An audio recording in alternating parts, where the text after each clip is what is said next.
ইছামতীর পদ্মবিল নিয়ে সময় TV, channel 24 বা মূলধারার গণমাধ্যমে যে ভিডিও করেছে তা নিছক সাধারণ, কিন্তু এবার হতে যাচ্ছে মিনহাজ টু সেতে ইছামতীর পদ্মবিলের এক স্বচ্ছ ডকুমেন্টারি।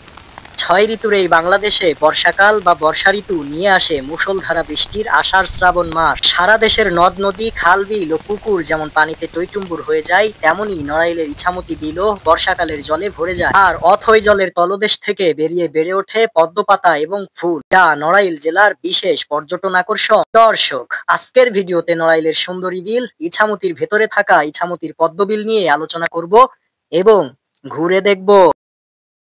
একটা কবিতা লেখা হবে, কবিতার নাম দেব কি ভাবছি। আপাতত ইছামতীর পদ্মবিলে যাচ্ছি, ইঙ্গিতে উঠে বসে হাতে নিয়েছি ক্যামেরা। ভিডিও যাদের ভালো লাগবে ফলো দিবেন তারা। তো চলুন শুরু করা যাক।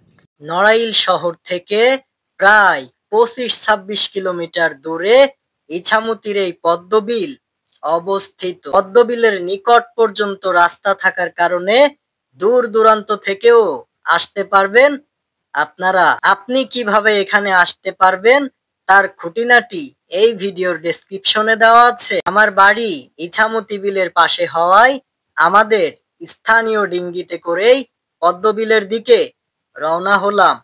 এই ডিঙ্গিটির বিশেষ আকর্ষণ হলো একটা তাল গাছের অর্ধেক দিয়ে বানানো হলেও বাঁশ দিয়ে বানানো লম্বা ভূমি বৈঠা দিয়ে চালালে ইঞ্জিন চালিত ট্রলারের মতোই চলতে থাকে এটি। তাই এক ডিঙ্গিতে আমরা দুইজনে চলতে চলতে দেখছি ইছামতী বিলের সৌন্দর্য। পানীয় উদ্ভিদ এবং শিমুল তোলা মেঘের মতো ভেসে থাকা সৌন্দর্য দেখতে দেখতে আমরাও ডিঙ্গিতে করে ভাসতে ভাসতে পদ্মবিলের কাছে চলে এসেছি। ধারণা করা হয় আনুমানিক 1900 সালের শুরুর দিকে বিলের মাঝের এক দিঘিতে প্রথমে পদ্মফুল ফুটতো। পরবর্তীতে দিঘি ভর্তি পদ্মফুলের গাছ ভরে যাওয়ার কারণে দিঘির মালিক গাছের গোল গোড়া সহ তুলে বিলের ভেতর ফেলে দেয়। আর ফেলে দেওয়া সেই গোল গোড়া থেকেই শুরু হয় পদ্মবিলের সূচনা।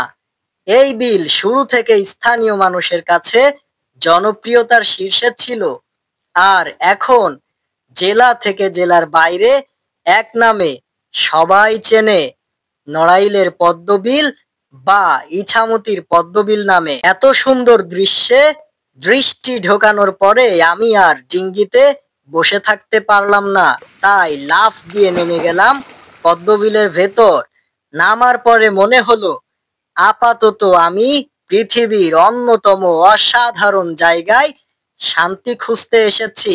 সত্যি বলছি, অশান্ত যাদের মন, শান্তি পেতে তাদের এরকম প্রাকৃতিক পরিবেশে হারিয়ে যাওয়ার খুব প্রয়োজন। ভিডিওতে হয়তো ফুল তেমন একটা চোখে পড়ছে না, কিন্তু বিশ্বাস করুন, নিজ চোখে যখন দেখবেন বিস্তীর্ণ এলাকা জুড়ে পদ্মপাতায় বৃষ্টির বিন্দু বিন্দু জল জমে জমে আছে, তখন চোখ জুড়িয়ে যাবে। আর ফুল তেমন একটা না থাকার কারণ হলো মৌসুমের শুরুর দিকে এখানে এসেছি, তাছাড়াও প্রতিদিনই কেউ না কেউ ফুলগুলো তুলে নিয়ে যাচ্ছে। তবে মৌসুমের শেষের দিকে এই স্থান ছাড়াও 500 মিটার দূর থেকেই বাতাসে মিশে থাকবে পদ্ম ফুলের ঘ্রাণ।